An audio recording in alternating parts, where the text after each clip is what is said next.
बिस्मिल्लाहिर्रहमानिर्रहीम। पाकिस्तान से बाहर कोई भी ओवरसीज़ है जो पाकिस्तान से बाहर किसी मुल्क में काम कर रहा है, चाहे वो अफ्रीका में कर रहा है, चाहे वो बरतानिया में, यूके में, यूरोप में, हालैंड में या सऊदीया में, कतर में, यूएई में, पूरी दुनिया में किसी जगह भी काम कर रहा है, आपका मुस्तकबिल क्या है, उस हवाले से हम आज बात करना चाहते हैं। और इस बातों से बहुत सारे ओवरसीज़ को शायद ये लगेगा कि ये गलत है, लेकिन अगर आप अक्लमंद होंगे, अगर आपके पास इंफॉर्मेशन होगी, अगर आप थोड़ा सा रिसर्च करेंगे, लोगों के साथ बैठेंगे, थोड़ा सा हाई स्टैंडर्ड लोगों के साथ बैठेंगे, फिर लो के साथ बैठेंगे, फिर उससे भी नीचे बैठेंगे, तो ये मेरी सारी बातें आपको समझ आएंगी कि क्या होने जा रहा है आपके साथ। जब तक आपको कौन से स्टेप्स लेने चाहिए, वो कौन से कदम हैं जो आपको लेने चाहिए। अगर आपका शोहर पाकिस्तान से बाहर काम कर रहा है, ये वीडियो उसके लिए ज़रूरी है। अगर आपका बेटा पाकिस्तान से बाहर काम कर रहा है, ये उसके लिए ज़रूरी है। अगर आपका भाई काम कर रहा है, ये उसके लिए ज़रूरी है। आपका कोई दोस्त काम कर रहा है, उसके लिए भी ज़रूरी है। ये हर ओवरसीज़ पाकिस्तानी इस वीडियो को देख ले। आइंदा आने वालों 10 से 15 साल में आप इस फार्मूले से वो कमाएंगे।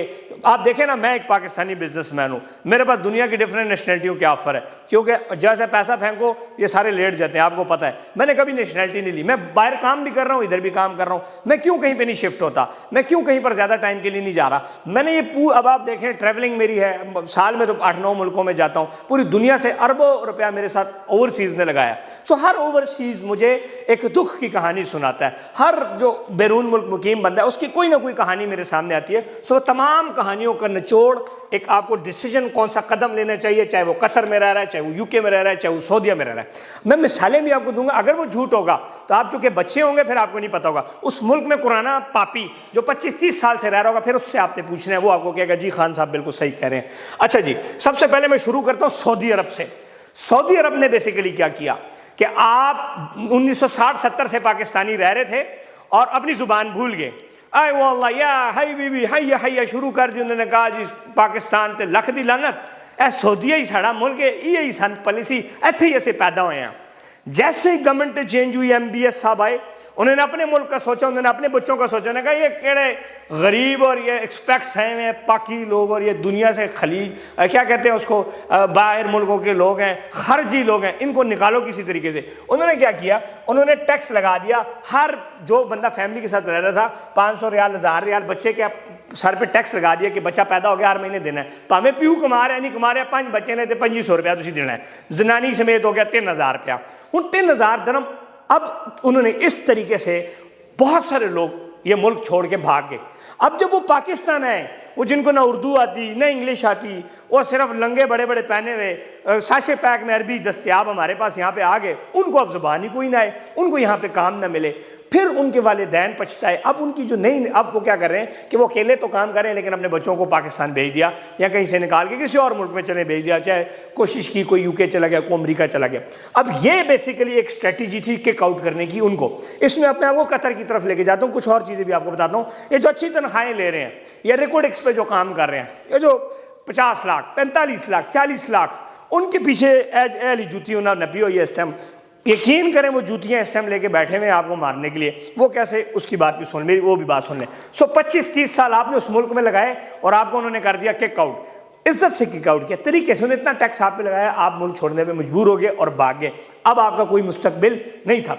अगर आप वो कदम ले लेते जो लोगों ने लिया, अच्छे लोगों ने लिया, तो आप बच चुके होते। आप वो कदम मैं आपको आगे बताऊंगा कि आपको कौन से डिसीजन लेने चाहिए।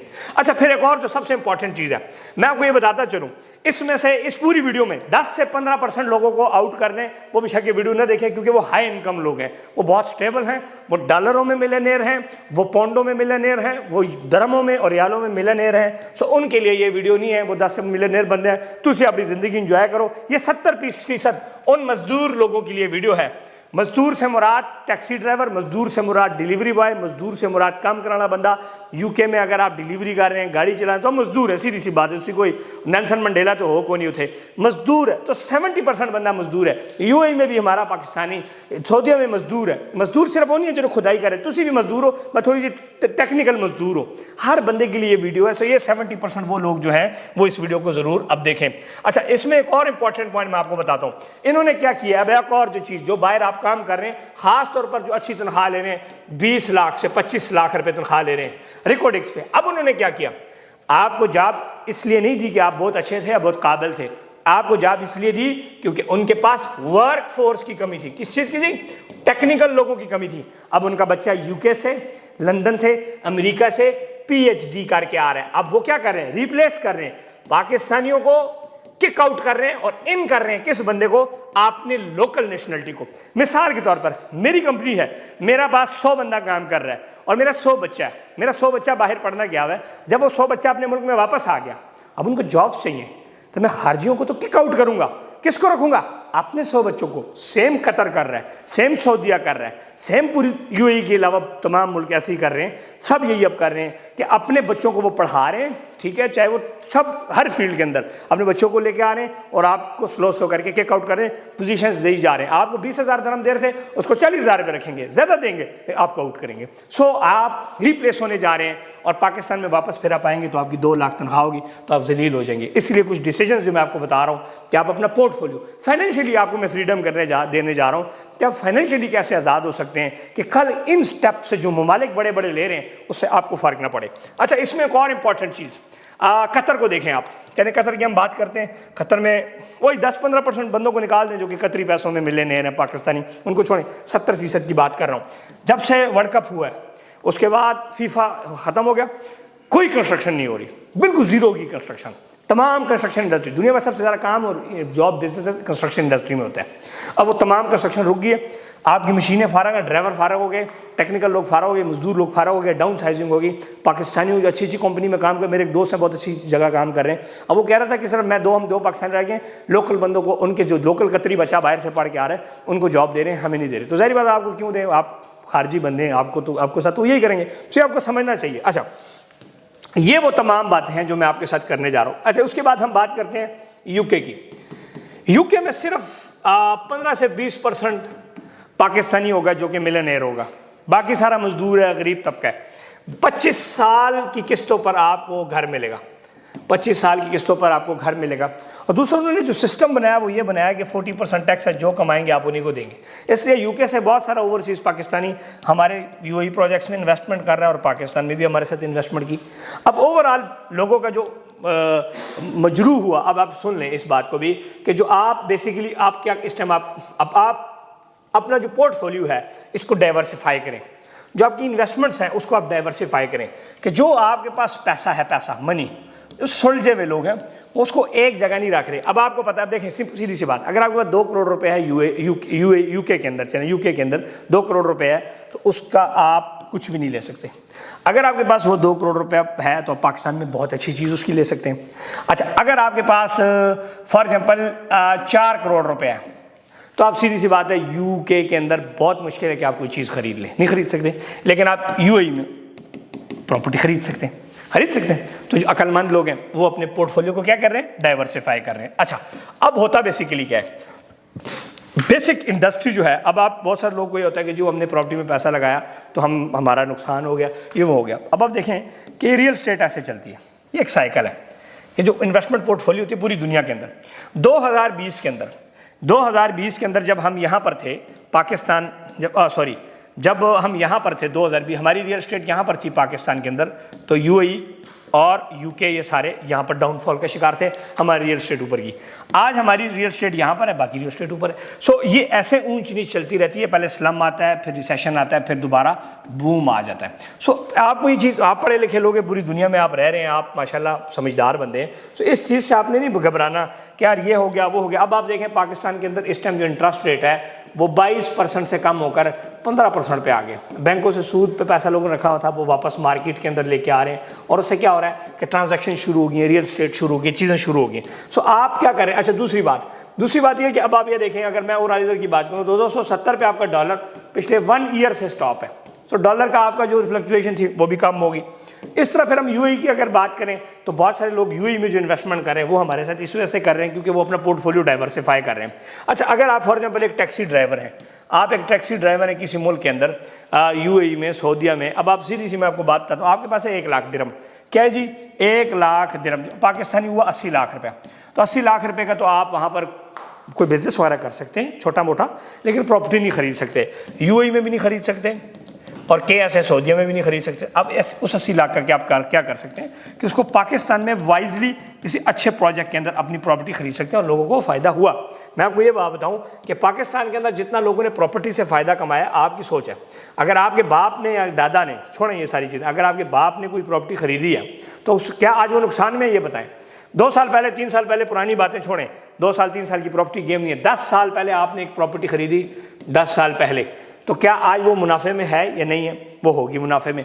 हाँ, इसमें जो आप एक्सचेंज रेट्स, लोग कहते हैं जी हमने डॉलर हमारे पास होता तो डॉलर ये हो जाता, डॉलर ये हो जाता। फिर अगर आपको वो है तो अगर आपके पास ज़्यादा पैसा है, फॉर एग्जांपल 3-4 करोड़ रुपए से ऊपर का पैसा है, तो फिर तो आप UAE में भी जा सकते हैं।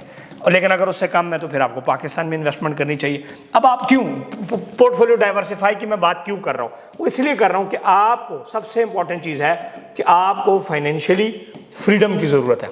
फाइनेंशियली फ्रीडम यह है कि जब आपको कोई मुल्क किक आउट करे या आपके ऊपर बुरा वक्त आ जाए, किक आउट ना भी करे तब भी आपके ऊपर बुरा वक्त आता है, स्लम आ जाए, हालात ख़राब हो जाए, तो आपके पास पैसा आना चाहिए जिसको आप रेंट कह सकते हैं या ROI कह सकते हैं। वो क्या है? वो प्रॉपर्टीज़ से आपको सबसे अच्छा मिलता है। प्रॉपर्टीज़ है आपके पास, आप एक अच्छा, और एक आपके पास सेफ साइड के ऊपर एक घर होना चाहिए पाकिस्तान के अंदर, एक आपके पास कमर्शियल प्रॉपर्टी होनी चाहिए जिसमें आप शॉप कह सकते हैं या फ्लैट हो जो आपके रेंट पर आपको फ़ायदा दे रहे।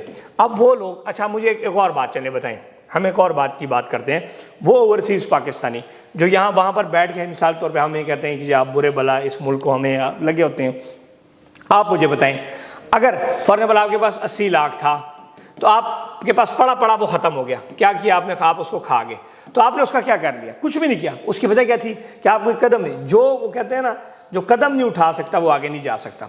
डिसीजन मेकिंग बड़ी ज़रूरी है, डिसीजन लेना इंतहाई ज़रूरी है कि आप जब अपने वापस मुल्क में हैं तो आप चौधरी और मलक वाकई फील हो कि आप जब मुल्क में वापस हैं तो आपको लोग चौधरी करें और मलिक कहें। वो कब कहेंगे? जब आपके पास एसेट्स होंगे। सो अपने एसेट्स को डाइवर्सिफाई करें। ये वो काम की बातें हैं जिससे आपको फ़ायदा होगा। लेकिन हो सकता है आपको फ़िलहाल बोरिंग बातें लग रही हूँ, लेकिन जब ये और दूसरी बात मैं एक और आपको इंपॉर्टेंट बात बता दूँ, यूरोप की, UK और यूरोप की चलें बात करते हैं, UK और यूरोप की।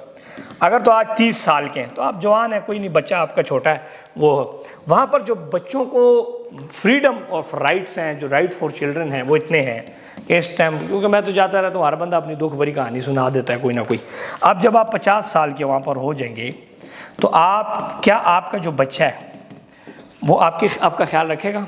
उसकी वजह क्या है कि वहाँ पर इतना ज़्यादा बच्चों को राइट्स देंगे, बच्चे को बाप हाथ नहीं लगा सकता, तो ज़्यादातर बच्चे जो है वो नशई और ख़राब हो गए हैं, बदतमीज़ हो गए हैं। सो फिर क्या करते हैं, जो माँ बाप होते हैं, जो बुज़ुर्ग होते हैं, वो फिर क्या करते हैं, या ओल्ड होम्स में चले जाते हैं, ओल्ड होम्स में, या कहीं अपना बेचारे किराए पे रह के या गवर्नमेंट से या कौंसल से लेके बथुक थगड़ी वाली ज़िंदगी बेचारे आखिरी गुजार रहे होते हैं। सो आपके पास एक ऐसे एसेट्स होने चाहिए कि अगर आपके ऊपर बुरा वक्त आ जाए, बीमार हो जाए, तो आप सुकून के लिए एटलीस्ट आप कहें जी यार जाके मुल्क में अपने बड़ी कोठी में और ख़ूबसूरत से बाग में और ख़ूबसूरत से फार्म हाउस में एटलीस्ट अपनी लाइफ को स्पेंड कर सकें। आप डिपेंडेंट नहीं होंगे अपने बच्चों के ऊपर। सो फाइनेंशियल फ्रीडम यह है कि आप दुनिया की तमाम चीज़ों से आप फ्री हो जाएं और आप फाइनेंशियली तौर पर आज़ाद हों। आपको किसी की ज़रूरत न पड़े, आपको अपने बच्चे की ज़रूरत न पड़े, आपको अपने बच्चे के पैसों की ज़रूरत न पड़े, आपको कौंसल से ज़रूरत न पड़े, आपको कोर्ट में ना जाना पड़े कि मुझे पैसे चाहिए। उसके लिए आपके पास एसेट्स होने चाहिए, चाहे वो किसी भी मुल्क में हो। अब बात तो यह है कि सबसे तो अच्छी बात यह है, अल्लाह करे आपका, मैं कहता हूँ कि UK के अंदर फॉर एग्जांपल आपकी प्रॉपर्टी होनी चाहिए, लेकिन वहाँ पे प्रॉपर्टी लेना आसान नहीं है। फॉर एग्जांपल अगर आपके पास 3 लाख पाउंड है तो बहुत मुश्किल है कि आपको प्रॉपर्टी मिली है। 1 लाख, 3 लाख तो बहुत बड़ी है, 1 लाख पाउंड है तो आपको प्रॉपर्टी नहीं मिल सकती। 1 लाख पाउंड की यहाँ पर कोठी मिल जाती है आपको।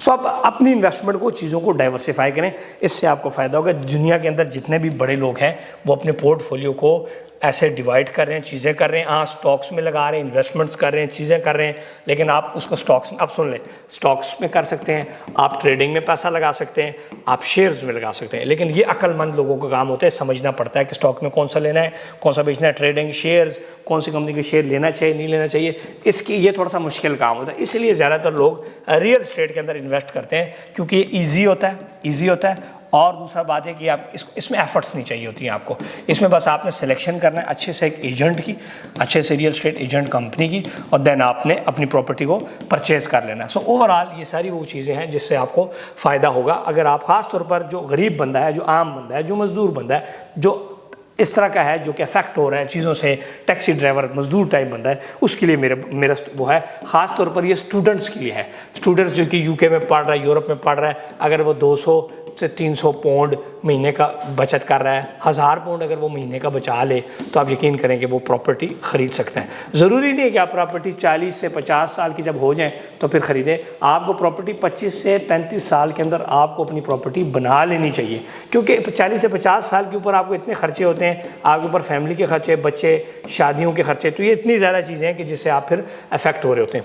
इसके लिए आप मेरा चैनल जो है वो देखते रहा करें, और जो बहुत सारे प्रोजेक्ट्स हैं हमारे पास, हम आपको शॉप्स दे रहे हैं, हम आपको फ्लैट्स दे रहे हैं, हम पाकिस्तान में प्रोजेक्ट कर रहे हैं, हम यूएई में प्रोजेक्ट्स कर रहे हैं, इसके अलावा हम प्लॉट्स आपको दे रहे हैं, हम फार्म हाउसेस दे रहे हैं, हम हाउसेस दे रहे हैं, हम डिफरेंट किस्म के आपको इन्वेस्टमेंट पोर्टफोलियो दे रहे हैं, हम कमर्शियल प्रॉपर्टीज़ दे रहे हैं, हम आपको सब कुछ दे सकते हैं जो भी आपका बजट है। फॉर एग्जांपल आप 200 पाउंड महीने का बचत करते हैं, वो भी इन्वेस्ट कर सकते हैं, 2 लाख पाउंड बचत करते हैं, वो भी इन्वेस्ट कर सकते हैं। सो कम पैसों की मैं बात कर रहा हूँ। अगर तो किसी और के पास 200-300 पाउंड वाले के लिए कोई मशवरा है तो वो कोई और मशवरा दे दे, लेकिन मैं नहीं समझता कि 200-300 पाउंड वाले बंदे को रियल एस्टेट के अलावा कोई और चीज़ सूट करती है। उसके लिए आप हमारा कॉन्टैक्ट नंबर है 0331